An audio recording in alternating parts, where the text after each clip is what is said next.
নেতৃত্ব এটা আসলে পজিশনের সাথে সম্পৃক্ত না, ইটস অল অ্যাবাউট ইনফ্লুয়েন্স। আপনার বাবা নেতা ছিল, আপনি ছেলে তো আপনি নেতা, এটাকে নেতৃত্ব বলে না। আপনি যদি মানুষকে প্রভাবিত করবার ক্ষমতা হাসিল করেন, মানুষের কাজে আসেন, আপনাকে যদি সমাজে কাজে লাগে, আপনি মানুষকে সাপোর্ট করেন, তখন আপনি নেতা হয়ে ওঠেন। তাহলে রাসূল সাল্লাল্লাহু আলাইহি ওয়াসাল্লামের লিডারশিপটা যদি বুঝতে হয়, প্রথম কথা হচ্ছে ওনার লিডারশিপের প্যাটার্নটা ছিল সার্ভেন্ট লিডারশিপ, মানে সার্ভিস দেওয়ার মধ্য দিয়ে উনি নেতা বনে গেছেন। নবী হওয়ার আগেই ওনার মধ্যে এই ট্রেড ছিল, উনি মানুষকে সার্ভিস দিতেন। আরবিতেও একটা কথা আছে, সাইয়্যিদুল কওমি খাদিমুহুম, মানে যিনি সমাজের নেতা তিনি হবে সমাজের সবচেয়ে বড় খাদেম। যিনি নেতা হবেন তিনি সমাজের সবচেয়ে বড় কি হবেন? খাদেম হবেন। তাহলে রাসূলুল্লাহ সাল্লাল্লাহু আলাইহি ওয়া আলিহি ওয়াসাল্লামের লিডারশিপটা ছিল সার্ভেন্ট লিডারশিপ। আমি টোটাল, যদি সময় আমাকে পারমিট করে, বসার যে সিটিং ক্যাপাসিটি তার চেয়ে শ্রোতা মাশাআল্লাহ অনেক বেশি, সাফোকেটিংও হচ্ছে। যদি আপনারা অধৈর্য না হয়ে যান, মোট 12টা পয়েন্ট আলোচনা করবার চেষ্টা করবো ইনশাআল্লাহ। তাহলে প্রথম পয়েন্টটা হচ্ছে, আমি আবার মাঝে মাঝে একটু জিজ্ঞেস করব, দেখবো যে আছেন কিনা আমার সাথে। প্রথম পয়েন্টটা হচ্ছে, প্রথম পয়েন্টটা কি? এই তো বলতে পারছে একজন, সবাই বলি প্রথম পয়েন্টটা কি? সার্ভেন্ট লিডারশিপ, মানে to serve before to lead. নেতা হওয়ার আগে খাদেম হইতে হবে। কি হইতে হবে? খাদেম হইতে পারলে আপনি বাই ডিফল্ট কি? নেতা। তাহলে আল্লাহ রাসূল সাল্লাল্লাহু আলাইহি ওয়া আলিহি ওয়াসাল্লামের নেতৃত্বের প্রথম কথা হচ্ছে ওনার লিডারশিপ প্যাটার্নটা ছিল সার্ভেন্ট লিডারশিপ। এটা হচ্ছে নাম্বার 1। 2 নাম্বার কথা হচ্ছে, নেতৃত্বের জন্য যেটা লাগে সেটা হচ্ছে কম্পিটেন্স। কিছু কম্পিটেন্স লাগে, এর মধ্যে অন্যতম কম্পিটেন্স হচ্ছে এলোকুয়েন্স, বাগ্মিতা, বক্তব্যের পারঙ্গমতা। এটা লাগে, মানে যিনি নেতা হবেন তিনি কথা বলতে জানতে হবে, কথা বলতে পারতে হবে। এবার বলেন তো, আল্লাহ রাসূল সাল্লাল্লাহু আলাইহি ওয়াসাল্লামের এই কোয়ালিটিটা ছিল কি ছিল না? অসাধারণ কমিউনিকেশন স্কিল ছিল আল্লাহ রাসূল সাল্লাল্লাহু আলাইহি ওয়াসাল্লাম। এবং ওনার পাবলিক স্পিকিং এর যে কি দক্ষতা, আমরা ওনার বিভিন্ন বক্তব্যে, ওনার জুমার খুতবায়, ওনার বিভিন্ন আলোচনায়, বক্তব্যগুলো থেকে আমরা বুঝতে পারি। তাহলে নেতা হইতে হলে তার এলোকুয়েন্স লাগে, বাগ্মিতা লাগে। একজন মানুষ সর্বপ্রথম কোন জিনিসের প্রেমে পড়ে জানেন? কথার প্রেমে পড়ে। কিসের? কথার প্রেমে পড়ে। কথার ধরন, কণ্ঠস্বর, তার অ্যাটিটিউড, তার শব্দের জাদু, এটা মানুষের হৃদয়কে জয় করে ফেলে। আল্লাহ রাসূল সাল্লাল্লাহু আলাইহি ওয়া আলিহি ওয়াসাল্লাম তিনি নিজেও বলেছেন, ওয়া ইন্না মিনাল বায়ানি লা সিহরা, কিছু কিছু বক্তব্যের মধ্যে জাদু আছে। তো রাসূল সাল্লাল্লাহু আলাইহি ওয়াসাল্লামের এই এলোকুয়েন্স ছিল, এলোকুয়েন্স। তিনি বলতেন, উতিতু জাওয়ামিউল কালিম, আল্লাহ তাআলা আমাকে সর্বমর্ম বাচন ভঙ্গির অধিকারী করেছেন। মানে উনি যেটা বলতেন এটা ছিল very precise in wording but comprehensive in meaning. Precise in wording, শব্দের বিবেচনা এটা খুবই precise and clear, but comprehensive in meaning. এটার যে দোতনা, এটার যে appeal to the heart of the people, to the heart of the listener, এটা অসাধারণ, মানুষের হৃদয়কে জয় করে ফেলতো। আল্লাহু আকবার। তাহলে নেতা হইতে হইলে তার কমিউনিকেশন স্কিল লাগবে। কি বলেন? লাগবে? এখন নেতা আসছে, উনি বক্তব্য করতে পারতেছে না, তাহলে কি নেতা হইতে পারবে? পারবে না। তাহলে পাবলিক স্পিকিং, কমিউনিকেশন স্কিল, এটা ইটস এ মাস্ট, এটা নেতার লাগবে। যেমনটি রাসূলুল্লাহ সাল্লাল্লাহু আলাইহি ওয়া আলিহি ওয়াসাল্লামের ছিল, উনি সর্বমর্ম বাচন ভঙ্গির অধিকারী ছিলেন। বলতেন কম, কিন্তু এটার অ্যাপিল ছিল অনেক বেশি, এটার ব্যাখ্যা হয়ে যেত অনেক। রাসূল সাল্লাল্লাহু আলাইহি ওয়াসাল্লামের সবচাইতে বড় ভাষণটি ছিল বিদায় হজের ভাষণ, খুব সম্ভবত। ওই ভাষণের টেক্সটগুলোকে যদি একসাথে করা হয়, আমার মনে হয় 10 মিনিটের বেশি লাগবে না ওই টেক্সটগুলো পড়তে। তার মানে সবচাইতে বড় যে ভাষণ ওনার, ওটা কত ছিল? 10 থেকে 12 মিনিটের ভাষণ ছিল। আমরা তো ঘন্টার পর ঘন্টা বক্তব্য করি, তারপরেও তো আমরা মানুষের মনকে খুশি করতে পারি না। উনি সেই যে 1400 বছর আগে 10 মিনিটের একটা ছোট্ট ভাষণ দিলেন, গোটা বিশ্ব আজও হাবুডুবু খায় ওই ভাষণের ভেতর। ঠিক কিনা বলেন? তাহলে উতিতু জাওয়ামিউল কালিম, আমি সর্বমর্ম বাচন ভঙ্গির অধিকারী। সুবহানাল্লাহ। Very precise and clear. কতটা প্রিসাইজ এন্ড ক্লিয়ার ছিল রাসূল সাল্লাল্লাহু আলাইহি ওয়াসাল্লামের বক্তব্য? আম্মা জান আয়েশা রাদিয়াল্লাহু তাআলা আনহা বলেন, লাউ আদ্দাহুল আদু লা আহসাহু। তিনি যখন বক্তব্য করতেন, কেউ যদি চাইতো যে দেখি কয়টা শব্দ বললেন বক্তব্যে, কয়টা বাক্য বললেন, চাইলে মুহূর্তে গুনে ফেলা যেত সেটা। এত প্রেসাইজ এন্ড ক্লিয়ার বক্তব্য ছিল যে তিনি কয়টা বাক্য ব্যবহার করেছেন, কয়টা শব্দ ইউজ করেছেন এই বক্তব্যে চাইলে যে কেউ গুনে ফেলতে পারত। এবং তিনি খুবই শুদ্ধ আরবিতে কথা বলতেন, আফসাহুল লিসান ছিলেন। বিশুদ্ধ ভাষায় কথা বলতে পারা এটা অনেক জরুরি। রাসূল সাল্লাল্লাহু আলাইহি ওয়াসাল্লাম অত্যন্ত বিশুদ্ধ আরবিতে কথা বলতেন, এবং বিশুদ্ধ আরবি জানাটা বা বিশুদ্ধ ভাষাটা এত জরুরি যে আল্লাহ তাআলা তার প্রিয় হাবিবকে এই বিশুদ্ধ ভাষা শেখানোর জন্য মায়ের বুকের দুধ খাওয়া থেকে বঞ্চিত রেখেছিলেন। আই রিপিট, আমি আবারও লিল্লাহি তাকবীর।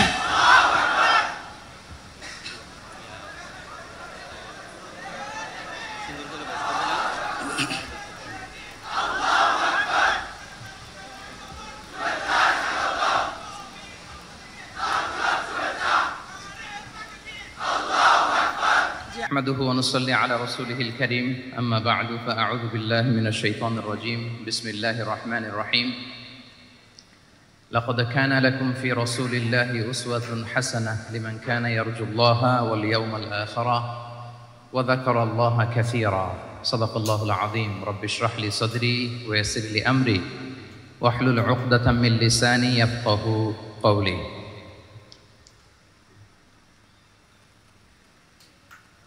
মিনার চট্টগ্রাম বিশ্ববিদ্যালয়ের আয়োজনে আজকের এই সিরাত প্রোগ্রামে আপনারা যারা উপস্থিত হয়েছেন তাদের সবাইকে জানাচ্ছি আন্তরিক শুভেচ্ছা এবং মোবারকবাদ। আহলান ওয়া সাহলান ওয়া মারহাবান বিকুম ফি হাযাল লিকা আত-তাইয়িব আল মুবারাক। আমরা শুরুতে আল্লাহ রাব্বুল ইজ্জা ওয়াল জালালের দরবারে শুকরিয়া জ্ঞাপন করছি, যিনি আমাদেরকে আজকের এই চমৎকার সন্ধ্যায় চট্টগ্রাম বিশ্ববিদ্যালয়ের সমাজ বিজ্ঞান অনুষদের এই চমৎকার অডিটোরিয়ামে আল্লাহ রাসূল সাল্লাল্লাহু আলাইহি ওয়া আলিহি ওয়াসাল্লামের পবিত্র সিরাত থেকে কিছু আলোচনা শুনবার জন্য আমাদেরকে এখানে অনেক বিধক অডিয়েন্সের সারিতে বসে আছেন। আমি আলোচনা না করে স্যাররা যদি আলোচনা করতেন, সেটা যদি আমি শুনতে পারতাম, হয়তো আমি অনেক কিছু শেখার সুযোগ আমার হতো। তারপরেও স্যারদের আদেশক্রমে সামান্য কিছু কথা আমি আজকের এই প্রোগ্রামে উপস্থাপনের চেষ্টা করব ইনশাআল্লাহ বিইذنিল্লাহ। যে টপিকটির উপর আজকের সিরাত প্রোগ্রামে কিছু কথা আমি উপস্থাপন করবার চেষ্টা করব সেটা হচ্ছে প্রফেটিক লিডারশিপ, অর্থাৎ নবুবী নেতৃত্ব।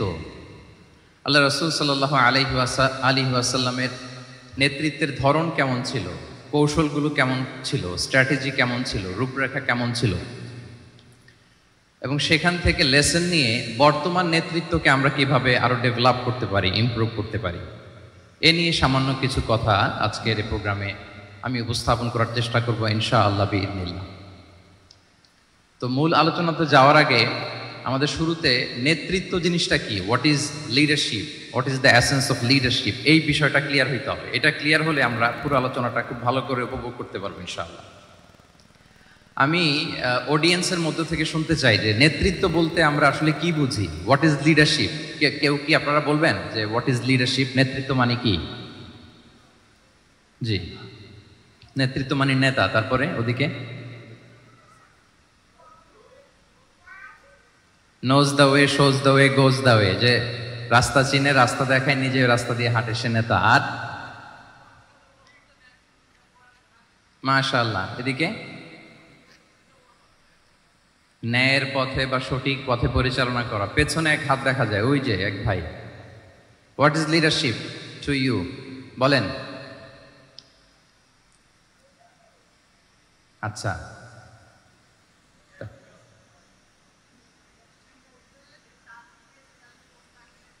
সিরাতুল মুস্তাকিমের দিকে নিয়ে যেতে হবে। আর combining here and hereafter, দুনিয়া এবং আখিরাত দুইটাকে কম্বাইন করতে হবে। ঠিক আছে, অনেক সুন্দর সুন্দর কথা আসছে, সামহাউ কানেক্টেড এগুলো লিডারশিপের সাথে। কিন্তু লিডারশিপ বলতে বেসিকলি যেটা বোঝায় বা আমি যেটা বুঝি, লিডারশিপ মানে অন্যকে প্রভাবিত করবার ক্ষমতা, এটাই হচ্ছে মূলত লিডারশিপ। নেতৃত্ব মানে আপনার যদি অন্যকে ইনফ্লুয়েন্স করার ক্ষমতা থাকে, আপনার যদি মানুষকে ম্যানেজ করার ক্ষমতা থাকে, প্রভাবিত করবার ক্ষমতা থাকে, এটাই basically leadership. If you can influence people then you are a leader. সাধারণত এইটাই। তারপর অন্যান্য যেগুলো আসলো, knows the way, shows the way, goes the way, এগুলো অনেক স্কলাররা বলেছেন। তাহলে প্রথম কথা হচ্ছে, যদি আমরা অন্যকে প্রভাবিত করতে পারি তাহলে বাই ডিফল্ট আমি নেতা হয়ে উঠি।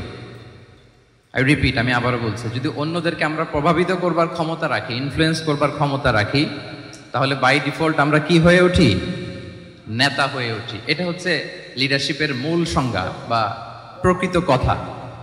লেটস সে ক্লাস শেষে একজন তার বন্ধুদেরকে বলল চল খেলতে যাই, তো কেউ কেউ রাজি, আবার অনেকে রাজি না। সে কনভিন্স করা শুরু করলো, ফাইনালি সে সবাইকে কনভিন্স করে খেলতে নিয়ে গেল, এই যে লিডার হয়ে গেছে। ক্লিয়ার হয়েছে না ব্যাপারটা?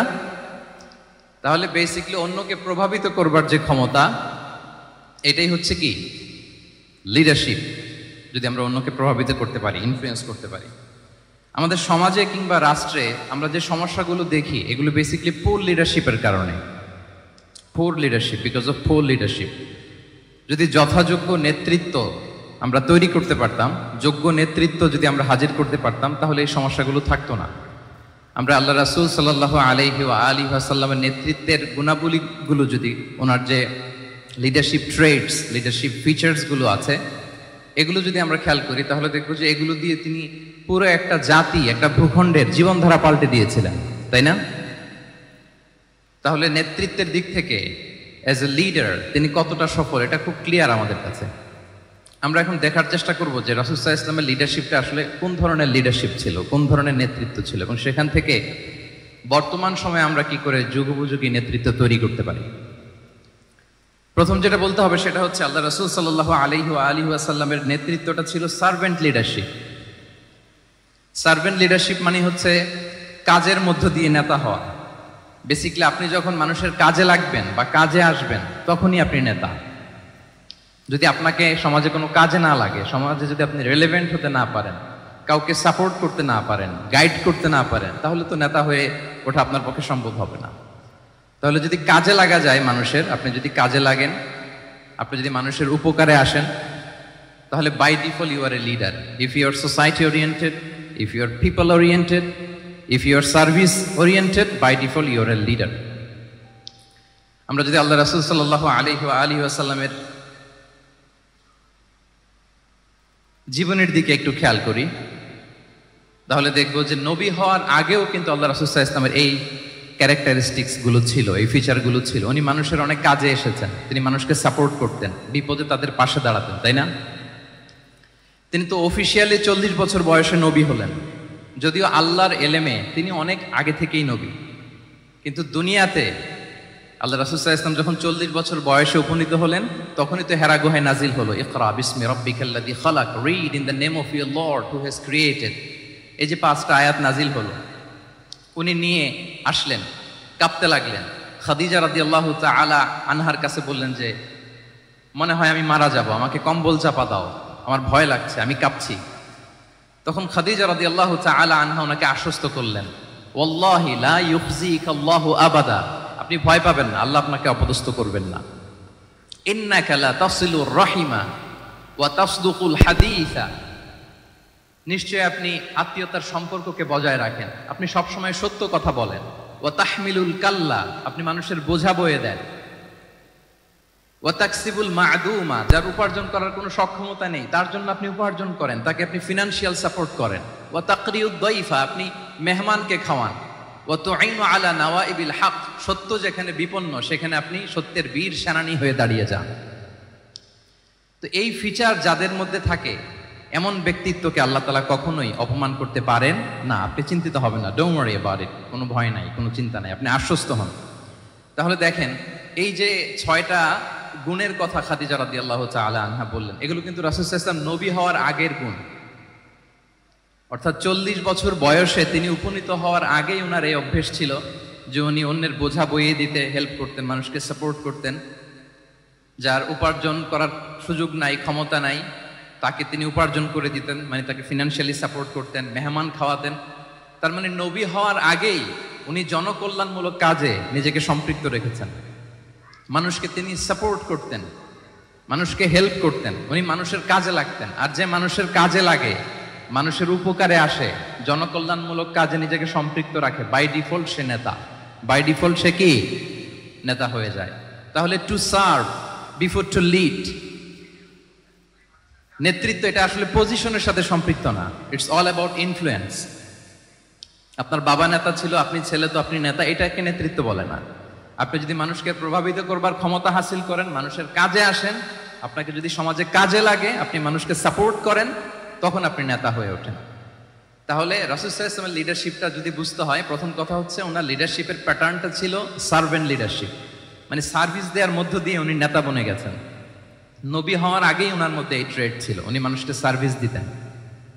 আরবিতেও একটা কথা আছে, সাইয়্যিদুল কওমি খাদিমুহুম, মানে যিনি সমাজের নেতা তিনি হবে সমাজের সবচেয়ে বড় খাদেম।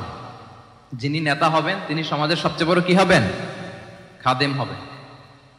তাহলে রাসূলুল্লাহ সাল্লাল্লাহু আলাইহি ওয়াসাল্লামের লিডারশিপটা ছিল সার্ভেন্ট লিডারশিপ। আমি টোটাল, যদি সময় আমাকে পারমিট করে, বসার যে সিটিং ক্যাপাসিটি তার চেয়ে শ্রোতা মাশাআল্লাহ অনেক বেশি, সাফোকেটিংও হচ্ছে। যদি আপনারা অধৈর্য না হয়ে যান, মোট 12টা পয়েন্ট আলোচনা করবার চেষ্টা করবো ইনশাআল্লাহ। তাহলে প্রথম পয়েন্টটা হচ্ছে, আমি আবার মাঝে মাঝে একটু জিজ্ঞেস করব, দেখবো যে আছেন কিনা আমার সাথে। প্রথম পয়েন্টটা হচ্ছে, প্রথম পয়েন্টটা কি? এই তো বলতে পারছে একজন, সবাই বলি প্রথম পয়েন্টটা কি? সার্ভেন্ট লিডারশিপ, মানে to serve before to lead. নেতা হওয়ার আগে খাদেম হইতে হবে। কি হইতে হবে? খাদেম হইতে পারলে আপনি বাই ডিফল্ট কি? নেতা। তাহলে আল্লাহ রাসূল সাল্লাল্লাহু আলাইহি ওয়াসাল্লামের নেতৃত্বের প্রথম কথা হচ্ছে ওনার লিডারশিপ প্যাটার্নটা ছিল সার্ভেন্ট লিডারশিপ। এটা হচ্ছে নাম্বার 1। 2 নাম্বার কথা হচ্ছে, নেতৃত্বের জন্য যেটা লাগে সেটা হচ্ছে কম্পিটেন্স। কিছু কম্পিটেন্স লাগে, এর মধ্যে অন্যতম কম্পিটেন্স হচ্ছে এলোকুয়েন্স, বাগ্মিতা, বক্তব্যের পারঙ্গমতা, এটা লাগে। মানে যিনি নেতা হবেন তিনি কথা বলতে জানতে হবে, কথা বলতে পারতে হবে। এবার বলেন তো, আল্লাহ রাসূল সাল্লাল্লাহু আলাইহি ওয়াসাল্লামের এই কোয়ালিটিটা ছিল কি ছিল না? অসাধারণ কমিউনিকেশন স্কিল ছিল আল্লাহ রাসূল সাল্লাল্লাহু আলাইহি ওয়াসাল্লাম। এবং ওনার পাবলিক স্পিকিং এর যে কি দক্ষতা, আমরা ওনার বিভিন্ন বক্তব্যে, ওনার জুমার খুতবায়, ওনার বিভিন্ন আলোচনায়, বক্তব্যগুলো থেকে আমরা বুঝতে পারি। তাহলে নেতা হইতে হলে তার এলোকুয়েন্স লাগে, বাগ্মিতা লাগে। একজন মানুষ সর্বপ্রথম কোন জিনিসের প্রেমে পড়ে জানেন? কথার প্রেমে পড়ে। কিসের? কথার প্রেমে পড়ে। কথার ধরন, কণ্ঠস্বর, তার অ্যাটিটিউড, তার শব্দের জাদু, এটা মানুষের হৃদয়কে জয় করে ফেলে। আল্লাহ রাসূল সাল্লাল্লাহু আলাইহি ওয়াসাল্লাম তিনি নিজেও বলেছেন, ওয়া ইন্না মিনাল বায়ানি লা সিহরা, কিছু কিছু বক্তব্যের মধ্যে জাদু আছে। তো রাসূল সাল্লাল্লাহু আলাইহি ওয়াসাল্লামের এই এলোকুয়েন্স ছিল, এলোকুয়েন্স। তিনি বলতেন, উতিতু জাওয়ামিউল কালিম, আল্লাহ তাআলা আমাকে সর্বমর্ম বাচন ভঙ্গির অধিকারী করেছেন। মানে উনি যেটা বলতেন এটা ছিল very precise in wording but comprehensive in meaning. Precise in wording, শব্দের বিবেচনা এটা খুবই precise and clear, but comprehensive in meaning. এটার যে দোতনা, এটার যে appeal to the heart of the people, to the heart of the listener, এটা অসাধারণ, মানুষের হৃদয়কে জয় করে ফেলতো। আল্লাহু আকবার। তাহলে নেতা হইতে হইলে তার কমিউনিকেশন স্কিল লাগবে। কি বলেন? লাগবে? এখন নেতা আসছে, উনি বক্তব্য করতে পারতেছে না, তাহলে কি নেতা হইতে পারবে? পারবে না। তাহলে পাবলিক স্পিকিং, কমিউনিকেশন স্কিল, এটা ইটস এ মাস্ট, এটা নেতার লাগবে। যেমনটি রাসূলুল্লাহ সাল্লাল্লাহু আলাইহি ওয়াসাল্লামের ছিল, উনি সর্বমর্ম বাচন ভঙ্গির অধিকারী ছিলেন। বলতেন কম, কিন্তু এটার অ্যাপিল ছিল অনেক বেশি, এটার ব্যাখ্যা হয়ে যেত অনেক। রাসূল সাল্লাল্লাহু আলাইহি ওয়াসাল্লামের সবচাইতে বড় ভাষণটি ছিল বিদায় হজের ভাষণ, খুব সম্ভবত। ওই ভাষণের টেক্সটগুলোকে যদি একসাথে করা হয়, আমার মনে হয় 10 মিনিটের বেশি লাগবে না ওই টেক্সটগুলো পড়তে। তার মানে সবচাইতে বড় যে ভাষণ ওনার, ওটা কত ছিল? 10 থেকে 12 মিনিটের ভাষণ ছিল। আমরা তো ঘন্টার পর ঘন্টা বক্তব্য করি, তারপরেও তো আমরা মানুষের মনকে খুশি করতে পারি না। উনি সেই যে 1400 বছর আগে 10 মিনিটের একটা ছোট্ট ভাষণ দিলেন, গোটা বিশ্ব আজও হাবুডুবু খায় ওই ভাষণের ভেতর, ঠিক কিনা বলেন? তাহলে উতিতু জাওয়ামিউল কালিম, আমি সর্বমর্ম বাচন ভঙ্গির অধিকারী। সুবহানাল্লাহ। Very precise and clear. কতটা প্রিসাইজ এন্ড ক্লিয়ার ছিল রাসূল সাল্লাল্লাহু আলাইহি ওয়াসাল্লামের বক্তব্য? আম্মা জান আয়েশা রাদিয়াল্লাহু তাআলা আনহা বলেন, লাউ আদ্দাহুল আদু লা আহসাহু, তিনি যখন বক্তব্য করতেন, কেউ যদি চাইতো যে দেখি কয়টা শব্দ বললেন বক্তব্যে, কয়টা বাক্য বললেন, চাইলে মুহূর্তে গুনে ফেলা যেত সেটা। এত প্রেসাইজ এন্ড ক্লিয়ার বক্তব্য ছিল যে তিনি কয়টা বাক্য ব্যবহার করেছেন, কয়টা শব্দ ইউজ করেছেন এই বক্তব্যে চাইলে যে কেউ গুনে ফেলতে পারত। এবং তিনি খুবই শুদ্ধ আরবিতে কথা বলতেন, আফসাহুল লিসান ছিলেন। বিশুদ্ধ ভাষায় কথা বলতে পারা এটা অনেক জরুরি। রাসূল সাল্লাল্লাহু আলাইহি ওয়াসাল্লাম অত্যন্ত বিশুদ্ধ আরবিতে কথা বলতেন, এবং বিশুদ্ধ আরবি জানাটা বা বিশুদ্ধ ভাষাটা এত জরুরি যে আল্লাহ তাআলা তার প্রিয় হাবিবকে এই বিশুদ্ধ ভাষা শেখানোর জন্য মায়ের বুকের দুধ খাওয়া থেকে বঞ্চিত রেখেছিলেন। আই রিপিট, আমি আবারও বলছি, বিশুদ্ধ ভাষাটা এত জরুরি যে আল্লাহ তাআলা তার প্রিয় হাবিবকে মায়ের বুকের দুধ থেকে বঞ্চিত রেখেছেন শুধু বিশুদ্ধ ভাষার জন্য। তিনি তো মায়ের বুকের দুধ খেতে পারেন না। হালিমাতু সাদিয়ার সাথে সেই বনু সাদ গোত্রে চলে গিয়েছেন, সেখানে ছিলেন। হালিমাতু সাদিয়া ওনাকে দুধ খাইয়েছেন। এরপরে যখন মরুভূমির চমৎকার পরিবেশে একেবারে বিশুদ্ধ আরবি তিনি শিখেছেন, আবার শিশু মুহাম্মদ সাল্লাল্লাহু আলাইহি ওয়াসাল্লামকে তিনি তার মায়ের কাছে ফিরিয়ে দিয়েছেন। তাহলে চিন্তা করে দেখেন যে বিশুদ্ধ ভাষার জন্য মায়ের বুকের দুধকে স্যাক্রিফাইস করা হয়েছে। আল্লাহু আকবার। তাহলে আম্মাজান আয়েশা রাদিয়াল্লাহু তাআলা আনহা বলতেন, লাউ আদাহুল আদু লা আহসাহু, চাইলে যে কেউ গুনতে পারতো যে তিনি প্রিয় নবীজি কয়টা বাক্য বললেন, কয়টা শব্দ, এত প্রিসাইজ এন্ড ক্লিয়ার ছিল। অন্য বর্ণনায় এসেছে, কানা ইয়াতাকাল্লামু বিকালামিন বাইনাহু ফাসলুন, তিনি এমন ভাবে কথা বলতেন, কথার মাঝখানে মাঝখানে পজ দিতেন। কি দিতেন? পজ দিতেন, মানে একটু থামতেন যাতে করে শ্রোতারা বুঝতে পারে। ইয়াতাকাল্লামু বিকালামিন বাইনাহু ফাসলুন, বলতে বলতে মাঝে মাঝে একটা পজ দিতেন যাতে সবাই বুঝতে পারে। ইয়াহফাযুহু মান জালাসা ইলাই, আশেপাশে যারা বুঝতো, তারা বসতো, তারা সহজে এটা মুখস্থ করে ফেলতে পারতো। পজ দিয়ে দিয়ে থেমে থেমে এত চমৎকার করে ওনার প্রেজেন্টেশন ছিল, বক্তব্য মালাগুলো ছিল, ফলে যারা শুনতেছে ইজিলি মুখস্থ করে ফেলতে পারত। এবং গুরুত্বপূর্ণ কথা তিনি এমফাসাইজ করতেন, 3 বার বলতেন। একবার তিনি বলতেছেন আত-তাকওয়া হা হুনা হা হুনা হা হুনা ওয়া ইউশিরু ইলা সাদরিহি 3 মাররাত। তাকওয়াকে তিনি এখানে রেফার করেছেন। আমরা তো মনে করি তাকওয়া সব ঢুকে গেছে এখানে, তাকওয়া ঢুকে গেছে টুপিতে, তাকওয়া ঢুকে গেছে জামাতে, এগুলো তাকওয়ার একটা নমুনা। কিন্তু আল্লাহ রাসূল সাল্লাল্লাহু আলাইহি ওয়াসাল্লাম বলেছেন তাকওয়া এখানে এখানে এখানে, এভাবে 3 বার তিনি ইঙ্গিত করেছেন। গুরুত্বপূর্ণ কথাকে তিনি এভাবে এমফাসাইজ করতেন।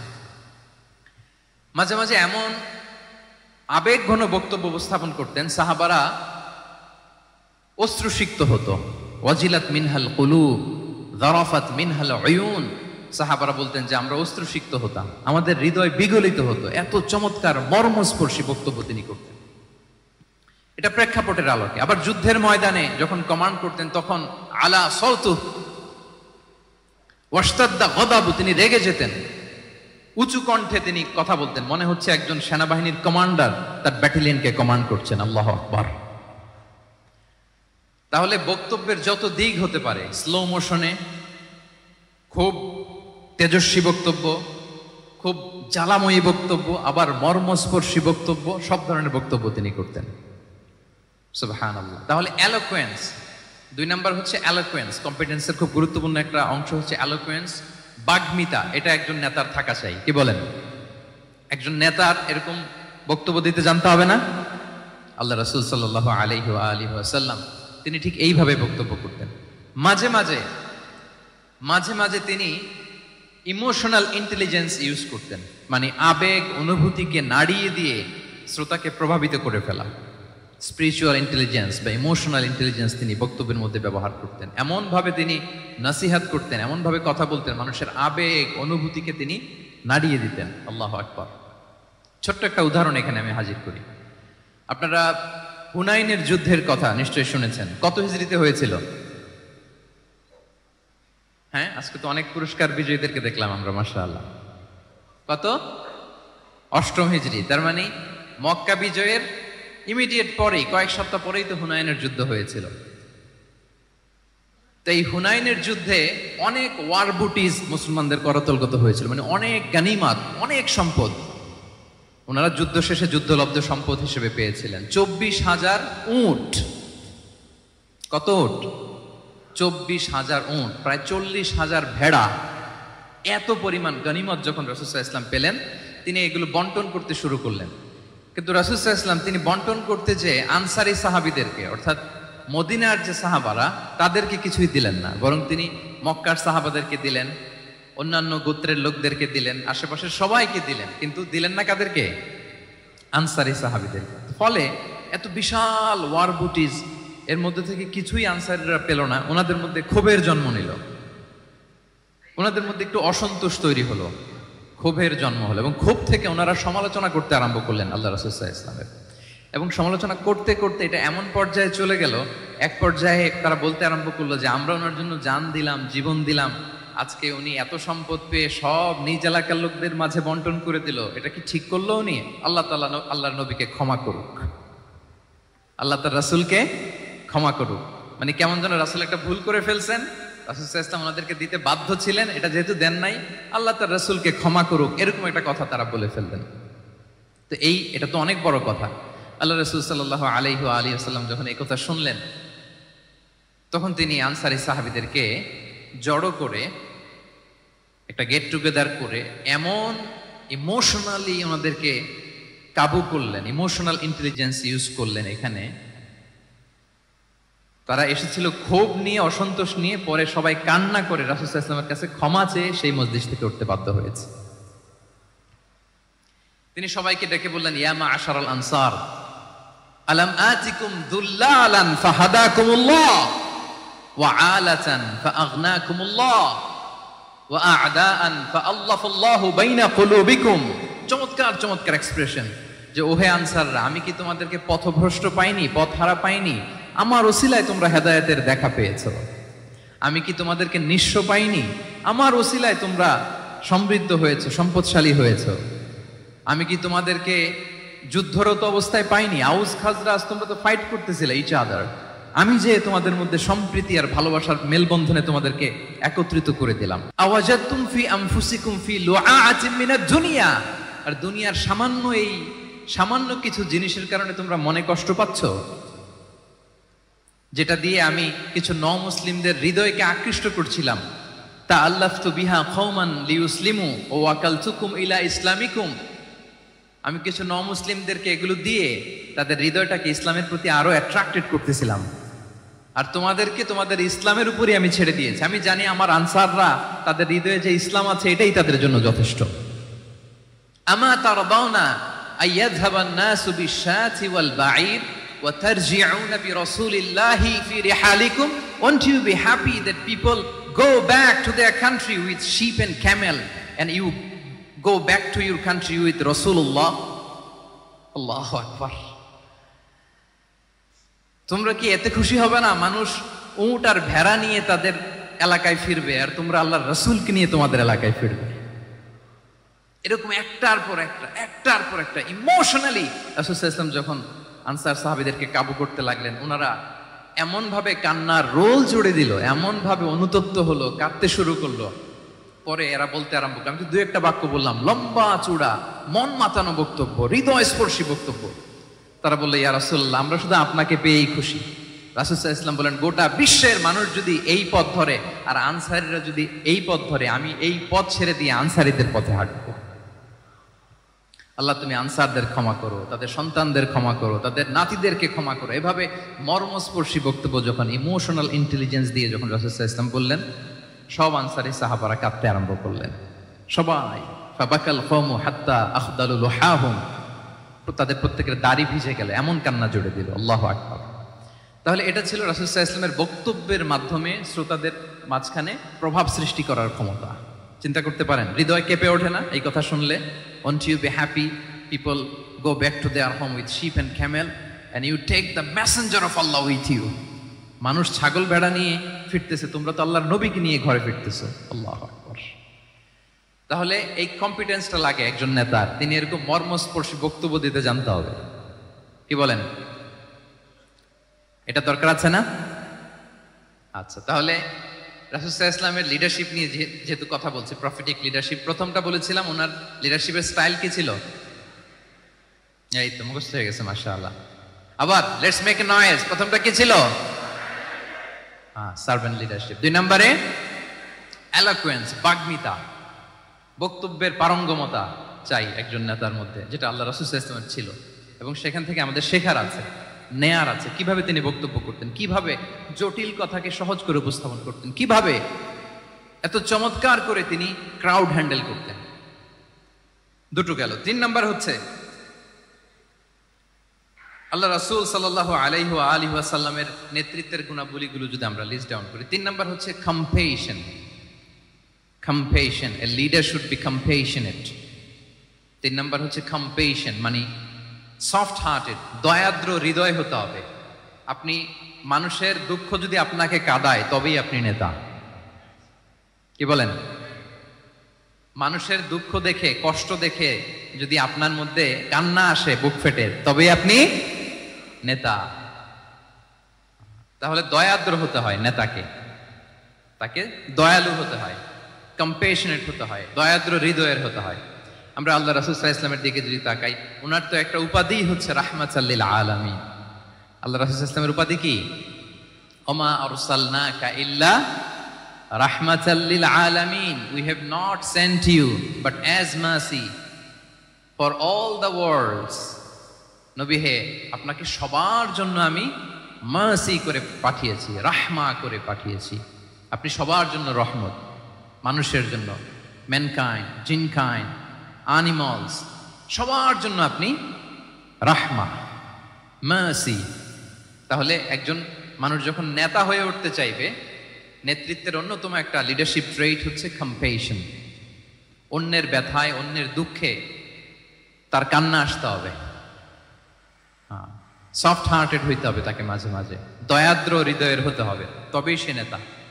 রাসূল সাল্লাল্লাহু আলাইহি ওয়াসাল্লাম কতটা দয়াদ্র ছিল আল্লাহ তাআলা অন্য আয়াতে বলছেন, ফাবিমা রাহমাতিম মিনাল্লাহি লিনতা লাহুম ওয়ালাউ কুনতা ফাযযান গালিযাল কলবি লানফাদ্দু মিন হাওলিক। নবী হে, আল্লাহর অশেষ অনুগ্রহে আপনি খুব কোমল ভাষী হয়েছেন, কোমল হৃদয়ের হয়েছেন। লিনতা লাহুম, সবার জন্য আপনি সফট হার্টেড হয়েছেন আল্লাহর অনুগ্রহে। যদি আপনি সফট হার্টেড না হয়ে আপনি যদি কঠোর হৃদয়ের অধিকারী হতেন, তাহলে এখন লোকেরা যেমনি আপনাকে ঘিরে রাখে, আপনার চারিপাশে সবাই ঘিরে রাখতো না। আল্লাহু আকবার। সাহাবারা সব সময় রাসূল সাল্লাল্লাহু আলাইহি ওয়াসাল্লামের সঙ্গ পেতে চাইতো, অ্যাকম্পানি চাইতো, ঘিরে রাখতো।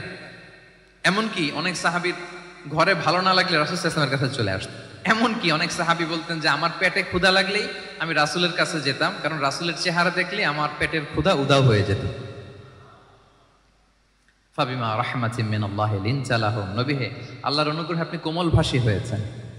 তাহলে কোমল ভাষী, কোমল হৃদয়ের হওয়া, সফট হার্টেড হওয়া, দয়াদ্র চিত্তের হওয়া, এটা অন্যতম একটা লিডারশিপ ট্রেট।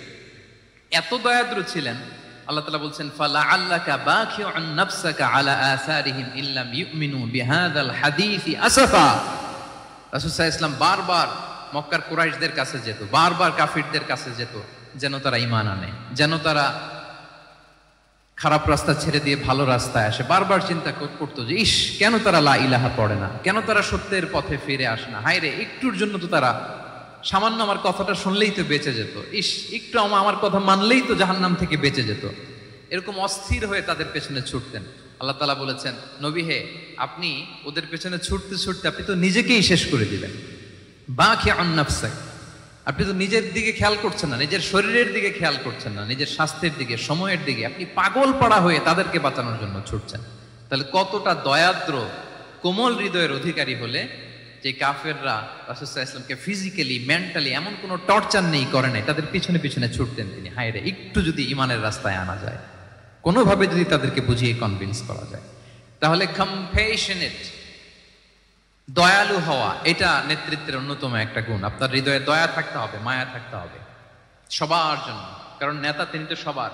লেটস সে বাংলাদেশের যিনি প্রধানমন্ত্রী হবেন, আরো রেলেভেন্ট হয়ে যাচ্ছে এখন কথা, সামনে তো নির্বাচন আসতেছে, সো কেউ না কেউ তো প্রধানমন্ত্রী হবে। তো উনি যখন প্রধানমন্ত্রী হবে, ধরেন উনি কি শুধু ওনার দলের প্রধানমন্ত্রী হবেন?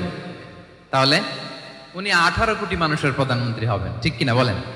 তাহলে সবার জন্য ওনার হৃদয়ে দয়া, ভালোবাসা, এটা থাকার দরকার আছে না নাই?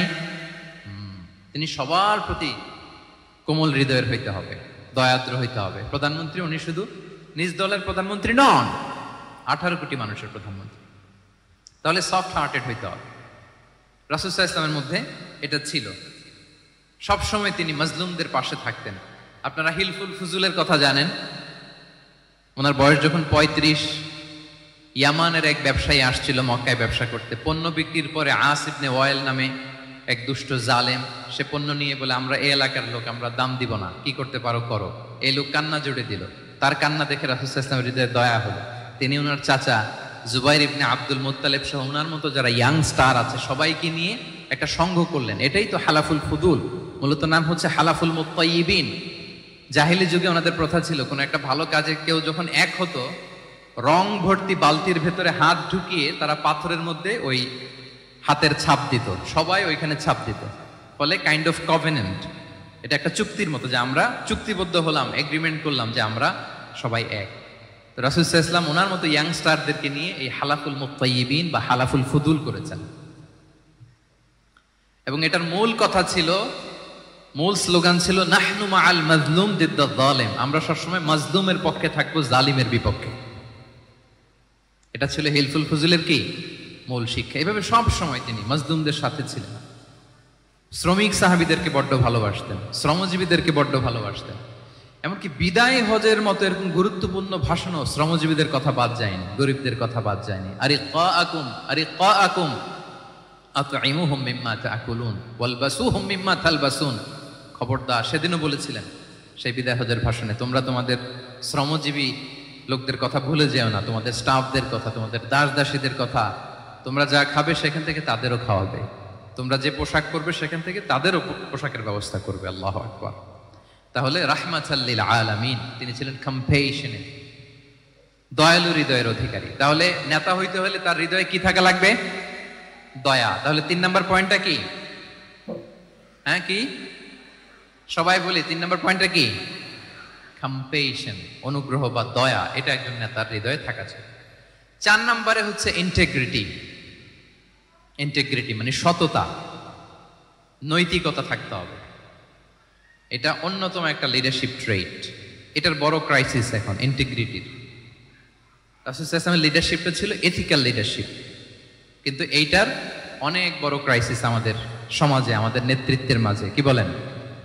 নৈতিকতার ঘাটতি আছে না? নৈতিকতা বিবর্জিত নেতৃত্ব, এটা দিয়ে কিছুই হয় না। একটা জাতির ধ্বংসের জন্য নৈতিকতা বিবর্জিত নেতৃত্বই যথেষ্ট। এজন্য নৈতিকতা লাগবে, ইন্টিগ্রিটি, সততা। আমরা যদি আল্লাহ রাসূল সাল্লাল্লাহু আলাইহি ওয়াসাল্লামের নেতৃত্বের দিকে তাকাই, তাহলে ওনার সততা, ওনার সত্যবাদিতা, ওনার আমানতদারিতা নিয়ে যদি আমরা একটু সিরাতের পরতে পরতে খেয়াল করি, এমনকি নবী হওয়ার আগে যদি খেয়াল করি, তাহলে দেখবো যে মক্কার লোকেরা আল্লাহ রাসূল সাল্লাল্লাহু আলাইহি ওয়াসাল্লামকে আস-সাদিক, আল আমিন উপাধিতে ভূষিত করেছেন। সুবহানাল্লাহ, মানে সত্যবাদী, ট্রুথফুল এন্ড ট্রাস্টওয়ার্দি। স্বয়ং মক্কার লোকেরা, মক্কার মুশরিকরা রাসূল সাল্লাল্লাহু আলাইহি ওয়াসাল্লামকে উপাধি দিয়েছিলেন আল আমিন। কি উপাধি দিয়েছিলেন? আল আমিন। তার মানে কখনো মিথ্যা বলেননি, কখনো আমানতের খেয়ানত করেননি।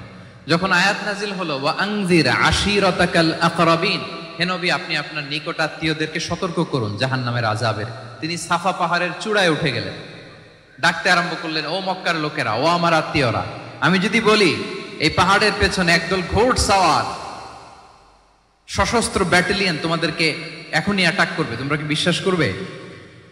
আকুনতুম মুসাদ্দিকিয়া, আমার কথা বিশ্বাস করবে? মক্কাবাসী এক বাক্যে কি বলেছিল জানেন? তারা বলেছিল, না, অবশ্যই বিশ্বাস করবে। আমি যদি বলি তোমাদেরকে অ্যাটাক করার জন্য প্রস্তুত একদল ঘোড়সাওয়ার, বিশ্বাস করবে? আকুনতুম মুসাদ্দিকিয়া, সবাই কি বলেছিল? না, অবশ্যই বিশ্বাস করব। কেন বিশ্বাস করবে? বলে যে মা জাররাবনা আলাইকা ইল্লা সিদকা, we have never ever experienced a single lie from you in our life. আমরা জীবনে কোনোদিন তোমার মিথ্যা বলতে শুনি নাই। আল্লাহু আকবার। তাহলে দেখেন এই বাক্যটার ওজন কত দেখেন, মা জাররাবনা আলাইকা ইল্লা সিদকান, আমরা কখনো তোমার থেকে মিথ্যা শুনি নাই। তার মানে এক বাক্যে রাসূল সাল্লাল্লাহু আলাইহি ওয়াসাল্লামের বিগত 40 বছরের হিস্ট্রি ফুটে উঠছে। কি বলেন? বিগত 40 বছরের হিস্ট্রি এই বাক্যে আছে না নাই? মা জাররাবনা আলাইকা ইল্লা সিদকান, আমি তো কোনোদিন মিথ্যা শুনি নাই তোমার জবান থেকে, তো কেন বিশ্বাস করব না? কি নিঃসংকোচ স্বীকৃতি এলাকার লোকদের, জীবনে আমরা কোনোদিন তোমার মুখ থেকে মিথ্যা শুনি নাই, তো তুমি যদি বলো যে ঘোড়সাওয়ার অ্যাটাক করার জন্য রেডি, অবশ্যই বিশ্বাস করবো, তুমি সত্যবাদী। আল্লাহু আকবার। এইটা আমাদের সমাজে অনেক বড় ক্রাইসিস, আমানতদারিতা, ট্রাস্টওয়ার্দিনেস। যত বড় নেতা দেখা যায় তত বেশি দুর্নীতিগ্রস্ত, ঠিক কিনা বলেন? যত বড় নেতা তত বেশি টাকা পাচার করার রেকর্ড তার বেশি, ঠিক কিনা? মানে উল্টা হয়ে গেছে, যেটা সবচেয়ে ইন্টিগ্রিটি বেশি দরকার ছিল এটা আমাদের কম। সো এখান থেকে আমাদের শিখতে হবে, অনেক কিছু রিভাইজ করতে হবে আমাদেরকে। এই যে নতুন বাংলাদেশের চমৎকার সময় এসেছে, আর 54 বছরও হয়তো আমরা এই সুযোগ পাবো না, ঠিক কিনা? এজন্য আমাদেরকে শিখতে হবে রাসূল সাল্লাল্লাহু আলাইহি ওয়াসাল্লামের যে ইন্টিগ্রিটি, ওনার যে ট্রাস্টওয়ার্দিনেস, এই আমানতদারিতা থেকে আমাদেরকে শিখতে হবে। আমাদের নেতাদেরকেও আমানতদার হইতে হবে, প্রিয় ভাইয়েরা। তাহলে নেতাকে আস্থার জায়গা তৈরি করে নিতে হয়। রাসূল সাল্লাল্লাহু আলাইহি ওয়াসাল্লাম এটা ধীরে ধীরে তৈরি করেছেন। আপনারা জানেন যে উনি নবুয়তের আগে পার্টনারশিপে বিজনেস করতেন খাদিজা রাদিয়াল্লাহু তাআলা আনহার সাথে। মানে খাদিজা রাদিয়াল্লাহু তাআলা আনহার ইনভেস্টমেন্ট আর উনি শ্রম দিতেন। তো উনি সিরিয়াতে গিয়েছেন পণ্য নিয়ে, মালামাল নিয়ে। ওনার ব্যবসা বাণিজ্যের ধরন কেমন এটা দেখবার জন্য খাদিজা রাদিয়াল্লাহু তাআলা আনহা ওনার এক বান্ধবীকে পাঠিয়েছিলেন ওই ক্যারাভানে, ওই কাফেলায়। নাম ছিল মাইসারা। কি নাম? মাইসারা। তো মাইসারাকে বলেছে, মাইসারা তুমি দেখবা যে টাকা পয়সা আবার উল্টাপাল্টা করে কিনা, ঠিকঠাক মতো ব্যবসা করে কিনা, আমার huge investment, on behalf of me তুমি এই ক্যারাভানে থাকবে আর দেখবে যে মোহাম্মদ ঠিকঠাক বিজনেসটা করে কিনা। আল্লাহু আকবার। মাইসারা এই সফর শেষে এসে খাদিজা রাদিয়াল্লাহু তাআলা আনহার কাছে এমন পজিটিভ রিভিউ দিয়েছে, এই রিভিউ শুনেই খাদিজা রাদিয়াল্লাহু তাআলা আনহা বিষ্ণু ইসলামকে বিয়ে করার জন্য উতলা হয়ে গেছে, রাজি হয়ে গেছে। আলহামদুলিল্লাহ। মাইসারা এসে রিভিউ দিতে লাগলো যে মোহাম্মদ সে সবার চেয়ে আলাদা সাল্লাল্লাহু আলাইহি ওয়াসাল্লাম। তার ওঠা বসা, তার চলন বলন, তার কথন, তার ডিলিংস, তার লেনদেন সব আলাদা, অসাধারণ তিনি। আল্লাহু আকবার। তিনি অসাধারণ। বোনের কি বসার জায়গা নেই এদিকে ওই পাশে? আচ্ছা, সাংবাদিক। আচ্ছা, মাশাআল্লাহ মাশাআল্লাহ। তাহলে মাইসারার রিভিউ শুনে আল্লাহু আকবার, খাদিজা রাদিয়াল্লাহু তাআলা আনহা তিনি অবাক হয়ে গেলেন এবং তিনি বিয়ের প্রস্তাব পাঠালেন। রাসূল সাল্লাল্লাহু আলাইহি ওয়াসাল্লামের এই আমানতদারিতায় মুগ্ধ হয়ে কি করলেন? বিয়ের প্রস্তাব পাঠালেন। তাহলে কি পরিমাণে ট্রাস্টওয়ার্দিনেস ওনার ছিল। এবং মজার ব্যাপার, আরো মজার ব্যাপার হচ্ছে মক্কার কুরাইশরা, মক্কার লোকেরা রাসূল সাল্লাল্লাহু আলাইহি ওয়াসাল্লামের কাছে এসে আমানতের সম্পদ গচ্ছিত রাখতো। আবু জাহেলের কাছে রাখতো না, উতবা, শাইবা, ওয়ালিদ ইবনে মুগিরা কারো কাছে রাখতো না। খেয়াল করে দেখেন, দল করে আবু জাহেলের, দল করে কার? কিন্তু আমানত রাখে কার বাসায়? কি অবাক করা কাণ্ড না? কর্মী হচ্ছে আবু জাহেলের, কিন্তু আমানতের সম্পদ রাখে কার কাছে? মুহাম্মদ সাল্লাল্লাহু আলাইহি ওয়াসাল্লামের বাসায়। রাসূল সাল্লাল্লাহু আলাইহি ওয়াসাল্লাম যেদিন হিজরত করবেন, উনি সাইয়েদনা আলী রাদিয়াল্লাহু তাআলা আনহুকে অ্যাসাইন করে গিয়েছেন যে আলী তুমি থাকো, তুমি কয়েকদিন পরে মদিনায় হিজরতে যাবা, আমার কাছে যত আমানতের সম্পদ আছে এগুলো তুমি আগে বিলি করে তারপরে যাবে। রাসূল সাল্লাল্লাহু আলাইহি ওয়াসাল্লাম আবু বকর রাদিয়াল্লাহু তাআলা আনহুকে নিয়ে চলে গেলেন। আলী রাদিয়াল্লাহু তাআলা আনহুর টানা 3 দিন লেগেছে যে ডেপোজিটগুলো রাসূল সাল্লাল্লাহু আলাইহি ওয়াসাল্লামের কাছে ছিল, আমানতের যে জিনিসগুলো ছিল এগুলো বন্টন করতে সাইয়েদনা আলী রাদিয়াল্লাহু তাআলা আনহু 3 দিন সময় নিয়েছেন। 3 দিন। এত পরিমাণ আমানতের সম্পদ রাসূল সাল্লাল্লাহু আলাইহি ওয়াসাল্লামের কাছে ছিল। আল্লাহু আকবার। তাহলে এই আমানতদারিতা, সততা, অনেস্টি, ট্রাস্টওয়ার্দিনেস এটা অনেক জরুরি নেতৃত্বের জন্য। নেতা হতে চাইলে তাকে আমানতদার হইতে হবে। যদি একজন ট্রু লিডার কেউ হতে চায় তার মধ্যে আমানতদারিতা চাই। কি চাই? আমানতদারিতা। তাহলে ইন্টিগ্রিটি। 4 নাম্বার পয়েন্ট কি ছিল? ইন্টিগ্রিটি। আপনারা বোরিং হচ্ছেন না তো? কষ্ট হচ্ছে? আচ্ছা, 5 নাম্বারে হচ্ছে গুড ইন্টারেকশন উইথ ফলোয়ার্স।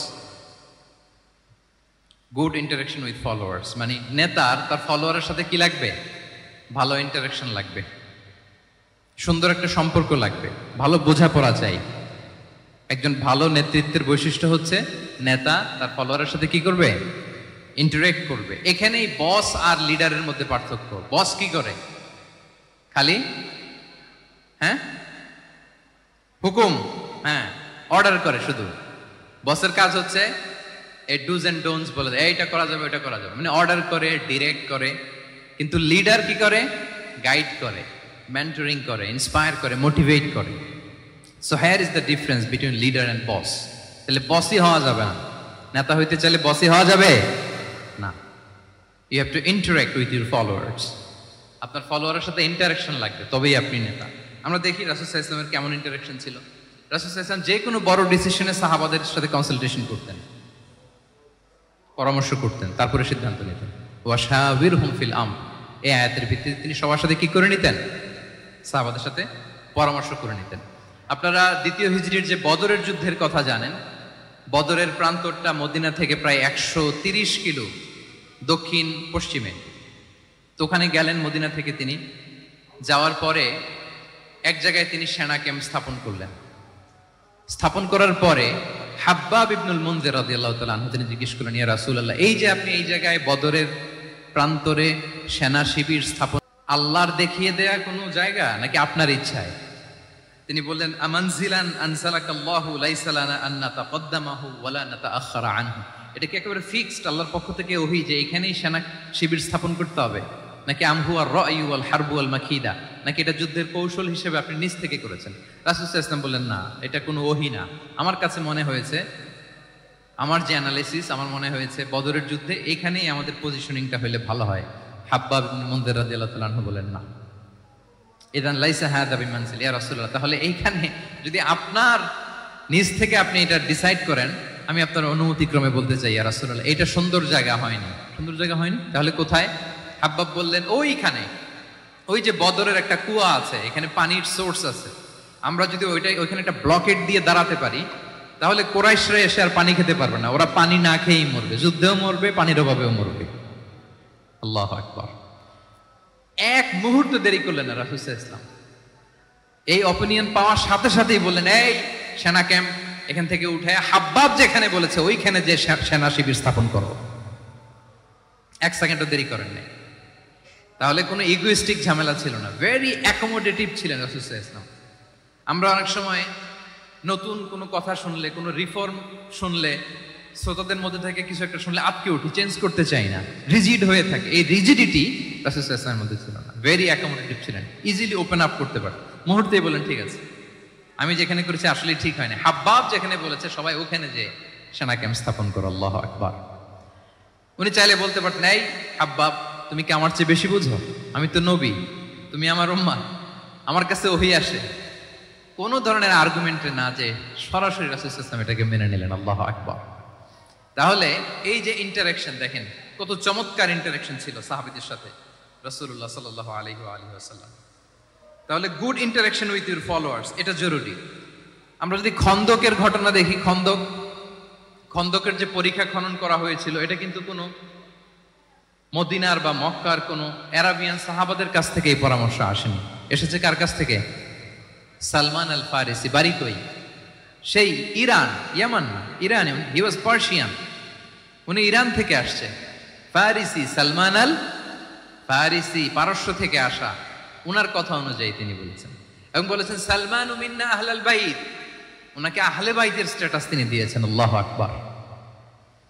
তাহলে ইজিলি তিনি সাহাবীদের কাছ থেকে চমৎকার অপিনিয়ন আসলে সেটাকে পিক করতেন, এবং তাদের সাথে চমৎকার ইন্টারাকশন ছিল। সাহাবীদের সাথে, ফলোয়ারদের সাথে ওনার কতটা গভীর ইন্টারাকশন ছিল, ছোট্ট একটা হাদিস বলে, হাদিসটা সহিহ মুসনাদে আহমদ ইবনে হাম্বলে এসেছে, আমি এই পয়েন্টটা শেষ করছি।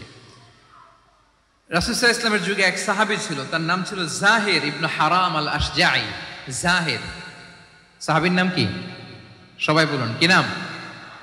জাহির রাদিয়াল্লাহু তাআলা। উনি মদিনায় থাকতেন না, উনি মরুপল্লীতে থাকতেন, মানে বেদুইন ছিলেন না। মদিনা তো শহর, সিটি, উনি সিটিতে থাকতেন না, উনি থাকতেন মরুপল্লীতে। ওখানে তিনি অর্গানিক ফলমূল, শাকসবজি চাষ করতেন। রাসূল সাল্লাল্লাহু আলাইহি ওয়াসাল্লাম ওনার এই অর্গানিক ফলমূল আর শাকসবজি খুব পছন্দ করতেন। ফলে উনি প্রায় সে মরুপল্লী থেকে রাসূল সাল্লাল্লাহু আলাইহি ওয়াসাল্লামের জন্য অর্গানিক ফ্রেশ ফ্রুট আর শাকসবজি মদিনায় নিয়ে আসতেন, এবং এগুলো ফ্রিতে দিতেন রাসূল সাল্লাল্লাহু আলাইহি ওয়াসাল্লামকে অ্যাজ এ গিফট। উপহার হিসেবে রাসূল সাল্লাল্লাহু আলাইহি ওয়াসাল্লামকে মরুপল্লী থেকে চাষ করে আনা ফলমূল, শাকসবজি দিতেন, আর কিছু শাকসবজি ফলমূল তিনি মদিনার বাজারে বিক্রি করতেন। তো একবার তিনি এসে রাসূল সাল্লাল্লাহু আলাইহি ওয়াসাল্লামকে অর্গানিক এই ফ্রুটগুলো দিয়ে বাকিগুলো মদিনার বাজারে বিক্রি করতেছেন। রাসূলুল্লাহ সাল্লাল্লাহু আলাইহি ওয়াসাল্লাম বাজার ভ্রমণে গেলেন, যে দেখে ওই তো জাহির, উনি আবার কানা রাজুলান দামিমান, একটু কুৎসিত দেখতে, একটু খাটো কুৎসিত শ্যাম বর্ণের ছিলেন। তো ওনাকে দেখেই রাসূল সাল্লাল্লাহু আলাইহি ওয়াসাল্লাম পিছন থেকে এরকম ঝাপটে ধরলেন, পিছন থেকে হাগ করলেন। আর তো পিছন থেকে যখন ঝাপটে ধরলেন, উনি তো দেখতে পারতেছেন না কে ধরলো। উনি বলে, মান হাদা আরসিলনি, এই ছাড়ো ছাড়ো, কে কে এই কোন লোক আমারে ধরলো, ছাড়ো ছাড়ো করে অস্থির। যখন পিছনে ফিরে দেখে আল্লাহ রাসূল সাল্লাল্লাহু আলাইহি ওয়াসাল্লাম, এখন আর ছাড়াছাড়ি করে না, এখন ওনার পিঠটা রাসূল সাল্লাল্লাহু আলাইহি ওয়াসাল্লামের বুক মুবারকের দিকে আরো লাগাই দিচ্ছে। সুবহানাল্লাহ। এতক্ষণ বলে এই কে, ছাড়ো ছাড়ো। যখন দেখে রাসূল সাল্লাল্লাহু আলাইহি ওয়াসাল্লাম এখন আর তাড়াহুড়ো করতেছে না, এখন ওনার পিঠটা রাসূল সাল্লাল্লাহু আলাইহি ওয়াসাল্লামের বুক মুবারকের সাথে আরো ঠেলে দিচ্ছে। রাসূল সাল্লাল্লাহু আলাইহি ওয়াসাল্লাম এবার মজার ছলে বললেন, মাইয়াশতারি হাযাল আব, ফান করে বলতেছেন, এই একটা দাস আছে আমার কাছে, এই লোকটারে কে কিনবে, আমি বেচবো, কে কিনবে? জাহের রাদিয়াল্লাহু তাআলা আনহু বলেন, ইয়া রাসূলুল্লাহ ইদান ওয়াল্লাহি তাজিদুনি কাসিদান, আমি কালো মানুষ, আমি সস্তা মানুষ, আমারে বেচলে বেশি দাম পাবেন না আপনি, আমি তো সস্তা মানুষ ইয়া রাসূলুল্লাহ। রাসূল সাল্লাল্লাহু আলাইহি ওয়াসাল্লাম বললেন, আনতা লাস্তা ইনদাল্লাহি কাসিদ ইয়া জাহির, হে জাহির তুমি আল্লাহর কাছে সস্তা নও, আনতা ইনদাল্লাহি গালি, তুমি আল্লাহর কাছে বড্ড দামি। আল্লাহু আকবার। হে জাহের, তুমি, তোমার স্কিন ব্রাইট কালার না, তুমি কুৎসিত, তুমি দুনিয়াতে সস্তা হতে পারো কিন্তু আমার আল্লাহর দরবারে তুমি কবু সস্তা নও। আনতা ইনদাল্লাহি গালি, আল্লাহর কাছে তুমি বড্ড দামি। দেখেন ইন্টারেকশন কোন মাত্রায় গেলে পিছন থেকে যে এরকম হাক করা যায়, ঝাপটে ধরা যায় এক সাহাবীকে। সুবহানাল্লাহ বিহামদি। এরকম গুড ইন্টারেকশন ছিল অনেক অনেক ভুরি ভুরি সিরাতের পরতে পরতে আপনারা পাবেন যে রাসূল সাল্লাল্লাহু আলাইহি ওয়াসাল্লামের সাথে সাহাবাদের ইন্টারেকশন কত চমৎকার ছিল।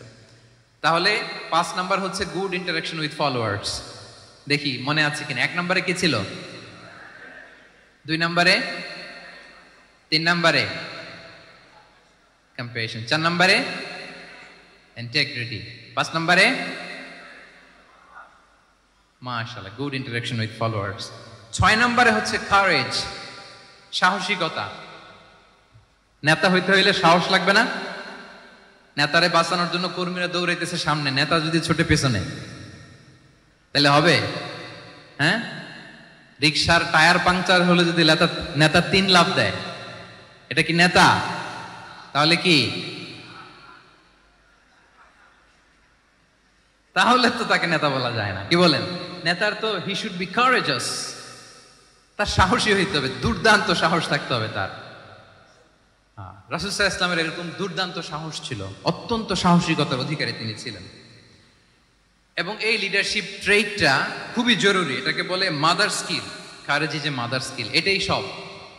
এই হিম্মত লাগবে। আর রাজুলু যু হিম্মা ইউহিল উম্মাহ, যার হিম্মত আছে সেই জাতিকে জাগাতে পারে, ঠিক কিনা?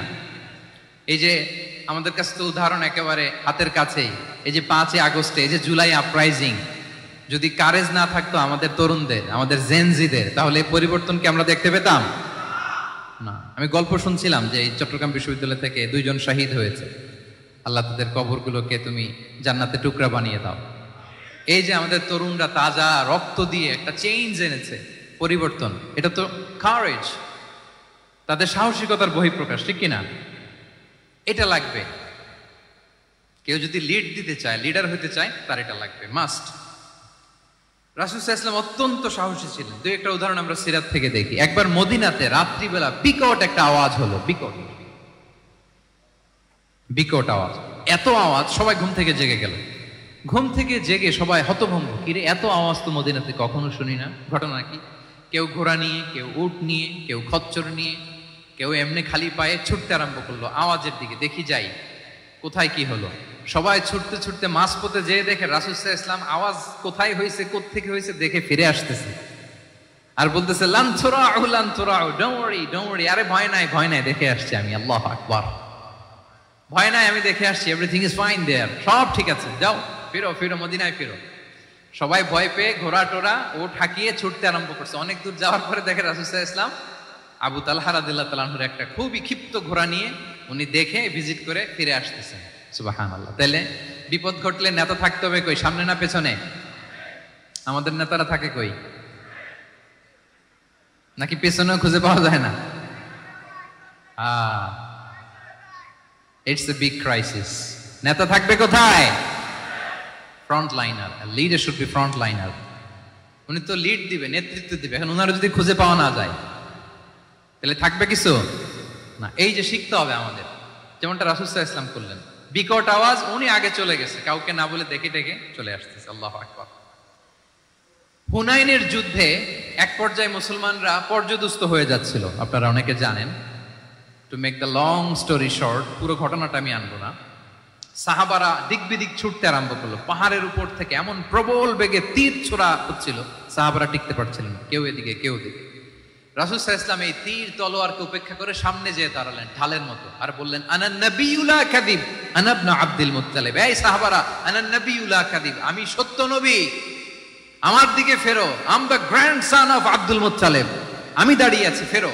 রাসূল সাল্লাল্লাহু আলাইহি ওয়াসাল্লামের যখন এই সাহসী স্টেটমেন্ট তারা পেলেন, আবার আল্লাহু আকবার ধ্বনি নিয়ে সাহাবারা সামনের দিকে এগিয়ে গেছেন। এই যে আগালেন, আর পিছু ফিরলেন না, হুনাইন জয় করেই ছাড়লেন। আল্লাহু আকবার। তাহলে ইতিহাসের পরতে পরতে, সিরাতের পরতে পরতে আমরা দেখবো যে রাসূল সাল্লাল্লাহু আলাইহি ওয়াসাল্লাম হি ওয়াজ এ হাইলি কারেজাস, অনেক সাহসী একজন ব্যক্তিত্ব ছিলেন, অত্যন্ত সাহসী পুরুষ ছিলেন। তাহলে নেতা হইতে হইলে তার কি লাগবে? সাহসিকতা লাগবে, তার তো লিড দিতে হবে ফ্রন্ট লাইন থেকে। এবং কাপুরুষতা, ভীরুতা, এটা থেকে রাসূল সাল্লাল্লাহু আলাইহি ওয়াসাল্লাম পানাহ চেয়েছেন। আল্লাহুম্মা ইন্নী আউযু বিকা মিনাল হাম্মি ওয়াল হাযান ওয়া আউযু বিকা মিনাল আজজি ওয়াল কাসাল ওয়া আউযু বিকা মিনাল জুবনি ওয়াল বুখল। জুবন মানে কি?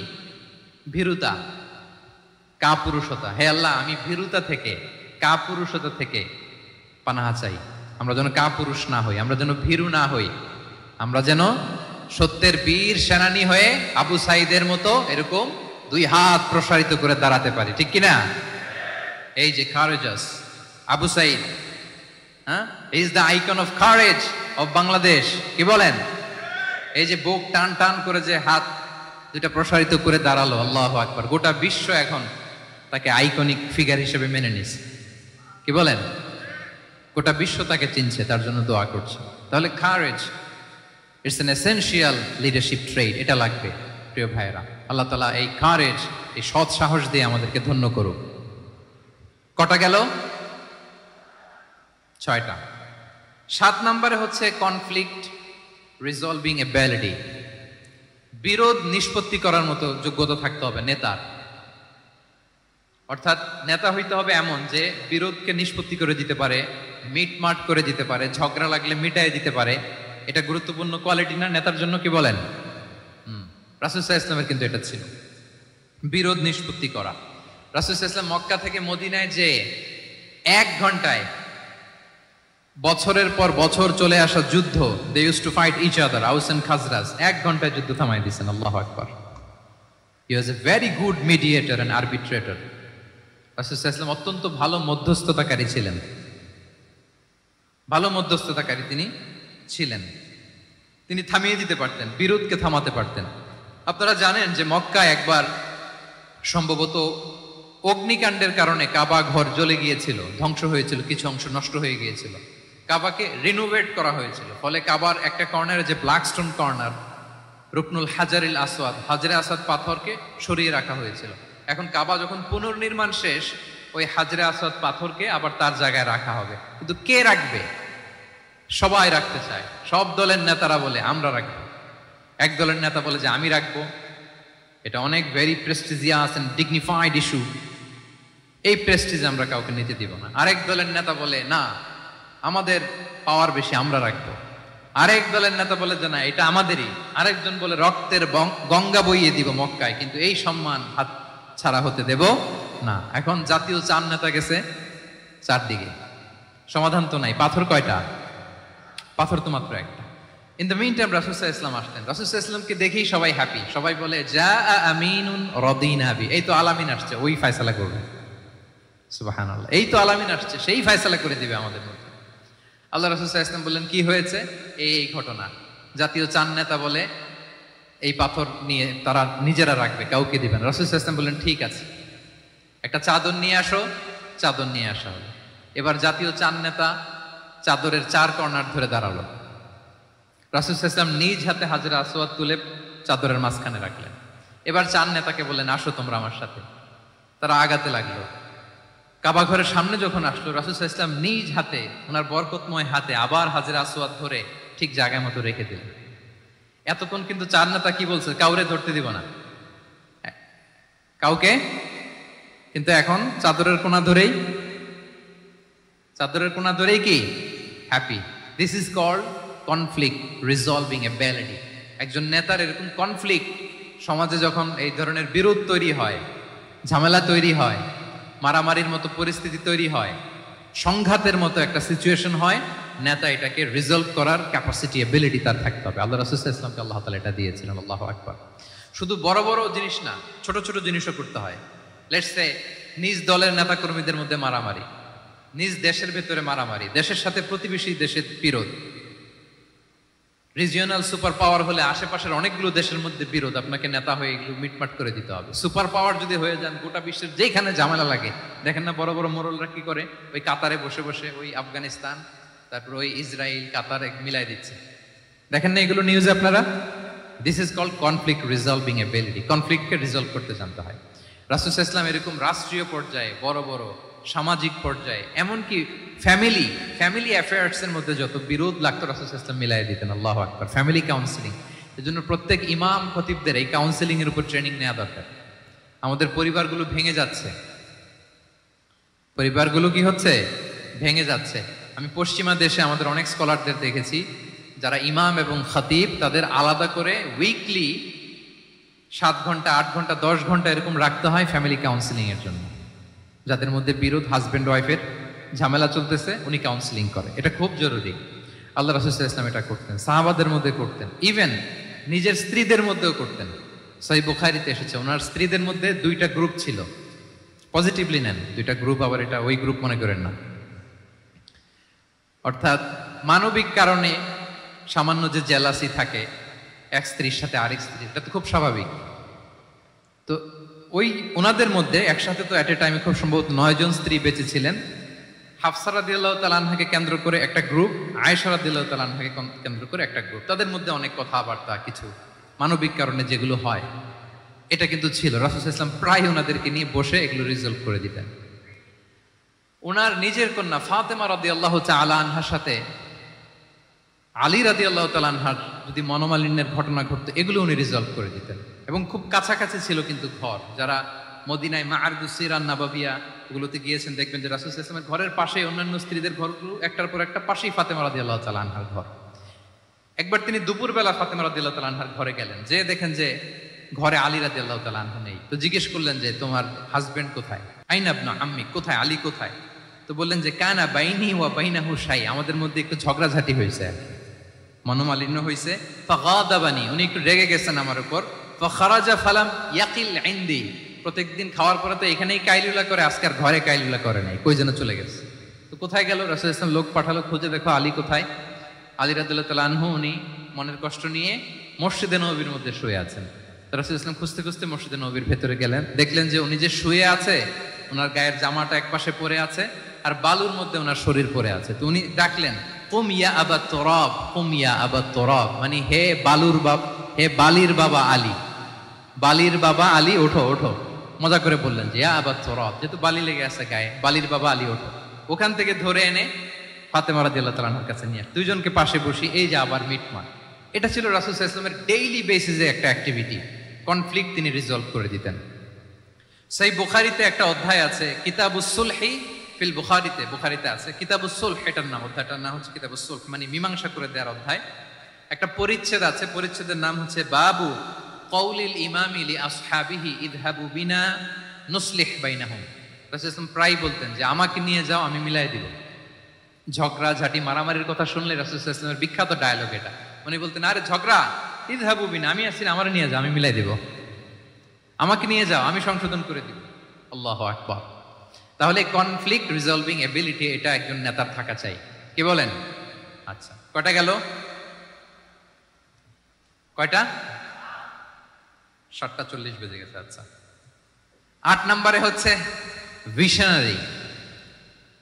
Visionary, a leader should be futuristic. সময়ের আগে চলতে পারা, এটা নেতার কাজ। He should see beyond the boundary, out of the box. তাকে আউট অফ দ্য বক্স চিন্তা করতে হবে। কর্মীরা যদ্দূর দেখে, এরপর থেকে নেতা দেখা শুরু করবে, তখন সে হয়ে উঠবে নেতা। এটাকে বলে ভিশনারি। এই ট্রেটটা একটা লিডারশিপ ট্রেট, খুব গুরুত্বপূর্ণ লিডারশিপ ট্রেট, মানে ফারসাইটেডনেস থাকা, দূরদর্শিতা থাকা, ফিউচারিস্টিক অ্যাটিটিউডের হওয়া, সময়ের আগে চলতে পারা, মানে আগ থেকে আন্দাজ করতে পারা। রাসূল সাল্লাল্লাহু আলাইহি ওয়াসাল্লামের মধ্যে এটা ছিল। কেমন ছিল? ওনার দুই একটা উক্তি আমি কয়েকটা হাদিস শেয়ার করি। তিনি বলতেন, ইন্নাল্লাহা যাওয়ালি আল আরদা ফারাআইতু মাশআরিকাহা ওয়া মাগারিবাহা ওয়া ইন্না মুলকা উম্মতি সায়াবলুগু মুলকুহা মা যুবিয়া লি মিনহা। আল্লাহ তাআলা এই পৃথিবীটাকে ফোল্ড করে ছোট রেপ্লিকা বানিয়ে আমার সামনে তুলে ধরেছেন। ফারাআইতু মাশারিকাহা ওয়া মাগারিবাহা, আমি পৃথিবীর প্রাচ্য পাশ্চাত্য সবটুকুন দেখেছি। আর আমি যদ্দূর দেখেছি ঠিক তদ্দূর জায়গায় আল্লাহ তাআলা লা ইলাহার বাণী পৌঁছে দিবে। যদ্দূর দেখেছি, ঠিক যদ্দূর দেখেছি তদ্দূর পৌঁছে যাবে ইসলামের সুমহান বাণী। আজকে পৌঁছে গেছে না পৃথিবীতে? পৃথিবীতে এমন কোন জায়গা আছে যেখানে লা ইলাহার ধ্বনি উচ্চারিত হয় না? এমন কোন জায়গা নেই। তার মানে ফিউচারিস্টিক, সে 1400 বছর আগের কথা, যে পৃথিবীর আনাচে কানাচে কোথাও বাকি থাকবে না, সব জায়গায় ইসলাম পৌঁছে যাবে। অন্য জায়গায় বললেন, লা ইয়াবলাগান্না হাযাল আমরু মা বালাগাল লাইলু ওয়ান নাহার ওয়ালা ইয়াতরুকুল্লাহু বাইতা মাদার ওয়ালা ওয়াবার ইল্লা আদখালাহুল্লাহু হাযাদ দ্বীন। এই ইসলাম যেখানে দিন হয় রাত হয়, পৃথিবীর যেখানে দিন রাত্রি সংঘটিত হয়, সব জায়গায় পৌঁছবে। এমন কোনো কাঁচা ঘর, পাকা ঘর, কোনো জঙ্গল, কোনো পাহাড়, কোনো ভূখণ্ড এই পৃথিবীতে কোনো এমন কোনো জনপদ থাকবে না যেখানে ইসলামের বাণী পৌঁছবে না। সব জায়গায় পৌঁছে যাবে। আল্লাহু আকবার।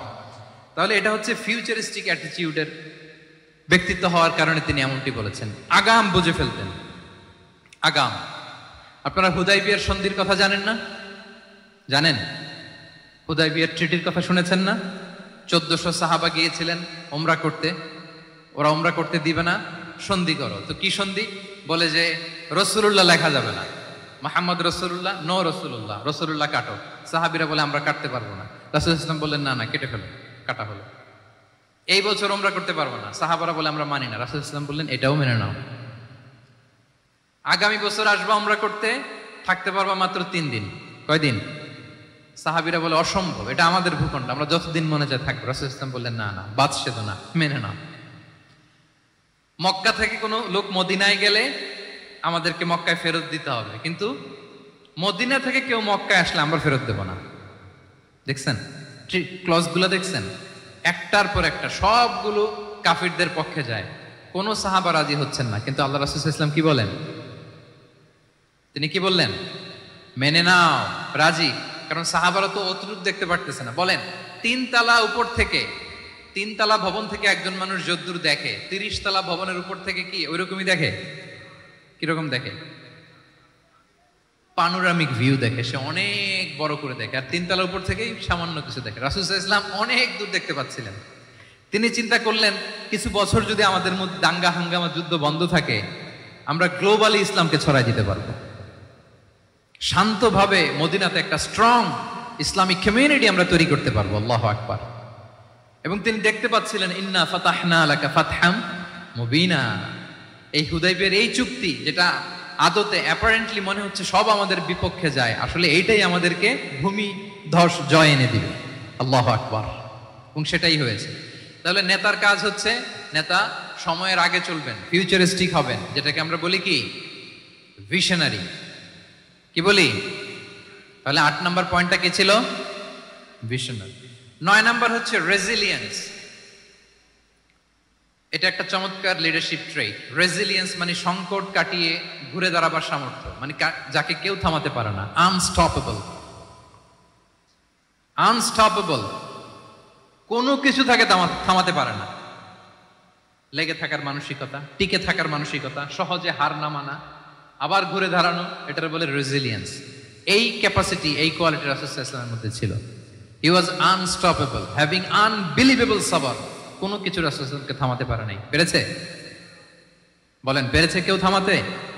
ছোটবেলা থেকে স্ট্রাগল করে, একটার পর একটা স্ট্রাগল ফেস করে বড় হয়েছেন। জন্মের আগেই তো ওনার পিতাকে আল্লাহ তাআলা উঠিয়ে নিলেন।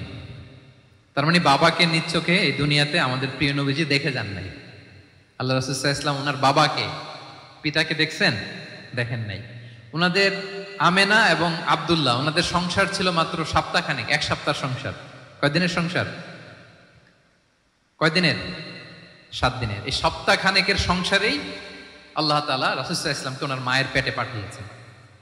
আব্দুল্লাহ চলে গেলেন ব্যবসায়, ফিরে আসার পথে ওখানেই মারা গেলেন, ইয়াসরিবে। তার মানে জন্মের আগেই বাবাকে হারালেন, ইয়াতিম হয়ে দুনিয়াতে আসলেন। এরপরে মাকে হারালেন, এরপরে দাদাকে হারালেন, এরপরে চাচাকে হারালেন। Physically, mentally torture, emotionally traumatise করার যত ধরন আছে কাফিররা করেছে। কোনো কিছু রাসূল সাল্লাল্লাহু আলাইহি ওয়াসাল্লামকে থামাতে পেরেছে? বলেন, থামাতে পেরেছে? ওনার লাইফ থ্রেট ছিল। হিজরতের রাতে তো আল্লাহ তাআলা বললেন আজই যেতে হবে, না হলে হত্যার ষড়যন্ত্র হচ্ছে, ব্ল্যাক ম্যাজিক করা হয়েছে। রাসূল সাল্লাল্লাহু আলাইহি ওয়াসাল্লাম খাসির মাংস, খাসির যে বাজুর মাংস, এটা পছন্দ করতেন। খাইবারে এক ইহুদি নারী এই খাসির মাংসের মধ্যে বিষ মিশিয়ে পয়জন দিয়ে রাসূল সাল্লাল্লাহু আলাইহি ওয়াসাল্লামকে খাইয়েছিল হত্যার জন্য, একটার পর একটা। বলেন, রাসূল সাল্লাল্লাহু আলাইহি ওয়াসাল্লামের মিশন থেকে এক চুল পরিমাণ ওনাকে পেছনে নেওয়া গিয়েছে? He was unstoppable. This is called resilience. একজন নেতার মধ্যে এই রেজিলিয়েন্ট মানসিকতা থাকতে হবে যে আমাকে কেউ থামাইতে পারবে না, আমরা আমাদের মঞ্জিলে মকসুদে যাবই। হ্যাঁ, আমরা যাবই, আমাদেরকে কেউ থামাতে পারবে না, এই মেন্টালিটি হইতে হবে। এটা হচ্ছে একটা লিডারশিপ ট্রেট, রেজিলিয়েন্ট। 10 নম্বরে হচ্ছে স্ট্র্যাটেজিক লিডারশিপ। নেতার কৌশলী হতে হয়। তার যে লক্ষ্য, মিশন, ভিশন, এটা সে সুকৌশলে আদায় করে নেবে। নেতাদের কি হইতে হয়? কৌশলী। এটাকে বলে স্ট্র্যাটেজিক লিডারশিপ। এটা রাসূল সাল্লাল্লাহু আলাইহি ওয়াসাল্লামের ছিল। শুধু স্ট্র্যাটেজি নিয়ে, রাসূল সাল্লাল্লাহু আলাইহি ওয়াসাল্লামের স্ট্র্যাটেজি নিয়ে সুদীর্ঘ আলোচনা হতে পারে। আমি দুই একটা স্ট্র্যাটেজির কথা বলি, দুই একটা ওয়ার স্ট্র্যাটেজি। যুদ্ধের ময়দানে উনি কি স্ট্র্যাটেজি অবলম্বন করতেন দেখেন। উনি যুদ্ধের ডিস্ট্রাকশনকে, ক্যাজুয়ালিটি মিনিমাইজ করবার জন্য ওনার নির্দেশনা থাকতো, খবরদার কোনো নারীর গায়ে হাত তুলো না যুদ্ধের ময়দানে, শিশুর গায়ে হাত তুলো না, কোনো পাদ্রীর গায়ে হাত তুলো না,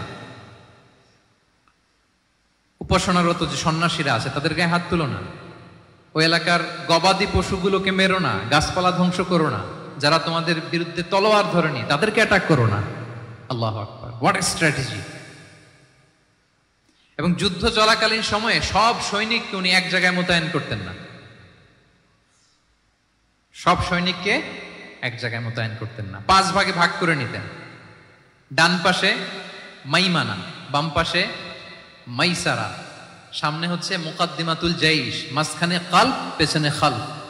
এইভাবে 5টা ব্যাটালিয়নে ভাগ করে তারপরে তিনি যুদ্ধ পরিচালনা করতেন। What a war strategy!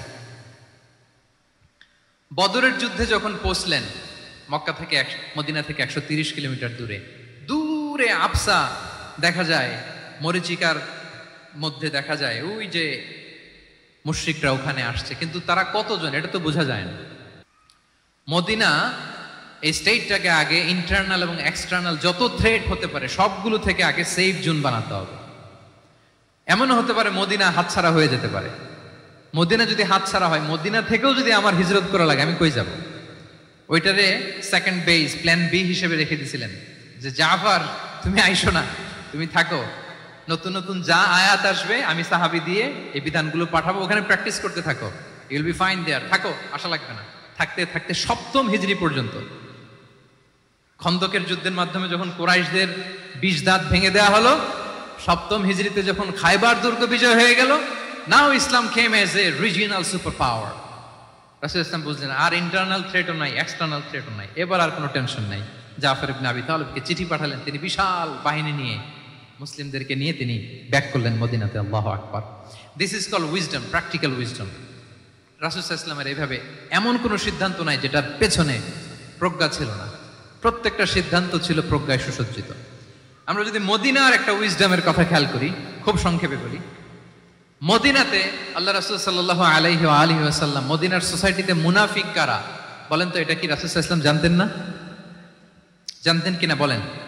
এই জানাটা কি ধারণা বেজ, মানে মনে হয় ও মুনাফিক এরকম, নাকি গাইডেড বাই ওয়াহি, গাইডেড বাই রেভেলেশন?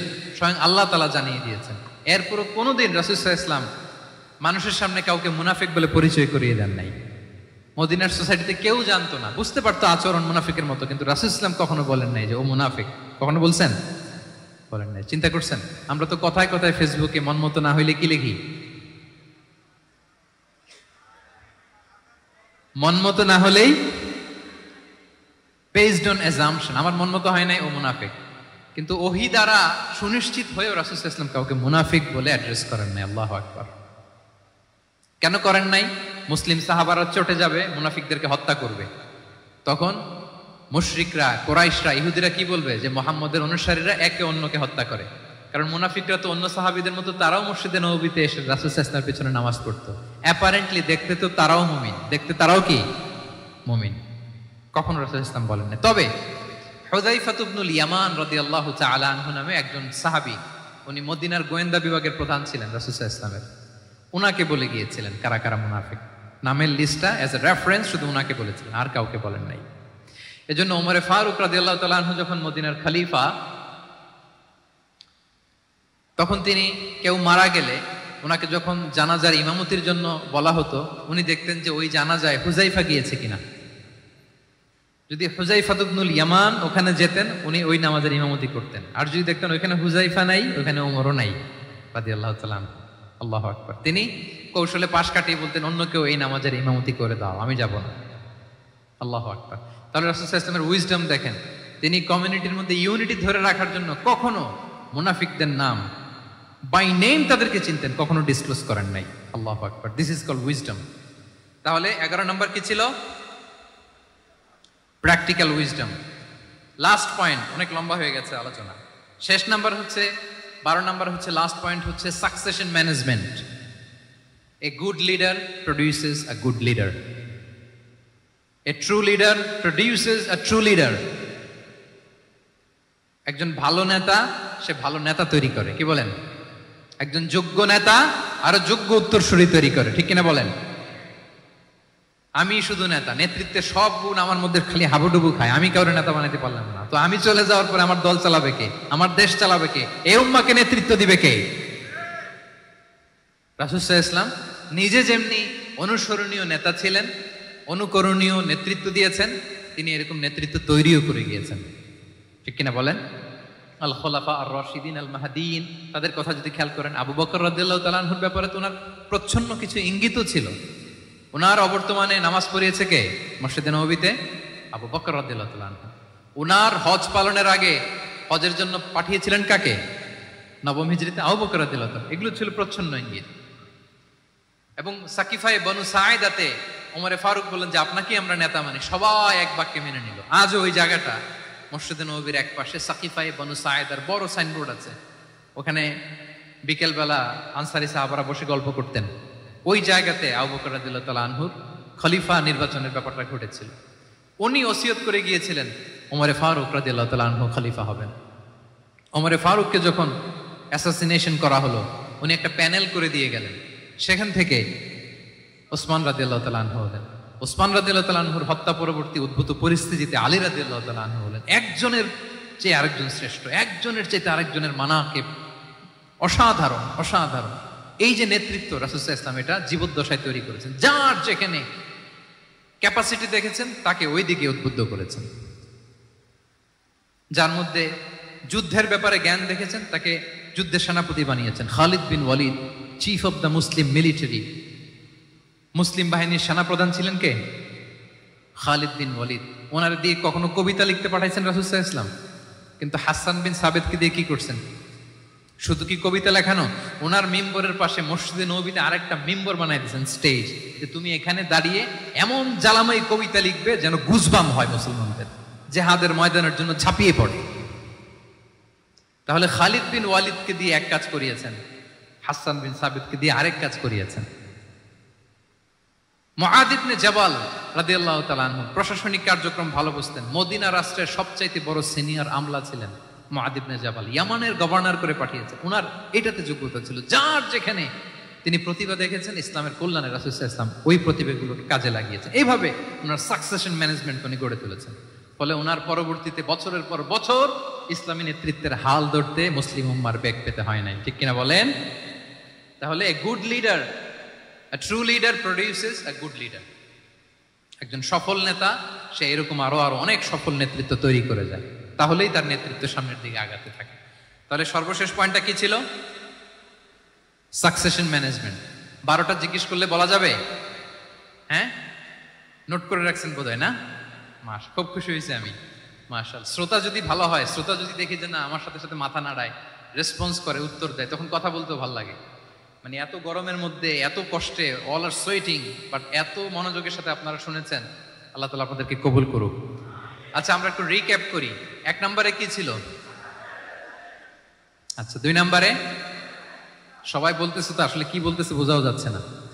ঠিক আছে, 3 নম্বরে কম্প্যাশন, 4 নম্বরে ইন্টিগ্রিটি, 5 নম্বরে গুড রিলেশন উইথ ফলোয়ার্স, 6 নম্বরে, 7 নম্বরে, 8 নম্বরে, 9 নম্বরে রেজিলিয়েন্স, 10 নম্বরে মাশাআল্লাহ, সব শেষে 11 নম্বরে প্র্যাকটিক্যাল উইজডম, সব শেষে মাশাআল্লাহ। যুগোপযোগী নেতৃত্বের জন্য, যুগোপযোগী নেতৃত্ব তৈরি করবার জন্য রাসূল সাল্লাল্লাহু আলাইহি ওয়াসাল্লামের এই যে লিডারশিপ ট্রেট, লিডারশিপ ফিচার্স, লিডারশিপ কোয়ালিটি, ওনার যে নেতৃত্বের ধরন আমরা জানলাম, এগুলো থেকে আমাদের অনেক শেখার আছে, অনেক নেয়ার আছে। আমরা চাইবো আমাদের আগামী নেতৃত্ব আল্লাহ রাসূল সাল্লাল্লাহু আলাইহি ওয়াসাল্লামের এই লিডারশিপ ট্রেট থেকে উপকৃত হবে। তারা এগুলো স্টাডি করবে, এখান থেকে তারা তাদের নিজেদের নেতৃত্বকে সাজাবে। আল্লাহ তাআলা আমাদের সবাইকে কথাগুলো বোঝার ও আমল করার তৌফিক দান করবে। আমি আবারও মিনার চট্টগ্রাম বিশ্ববিদ্যালয়কে অন্তরের অন্তঃস্থল থেকে শুভেচ্ছা জানাই, এরকম চমৎকার প্রোগ্রামের আয়োজন করবার জন্য।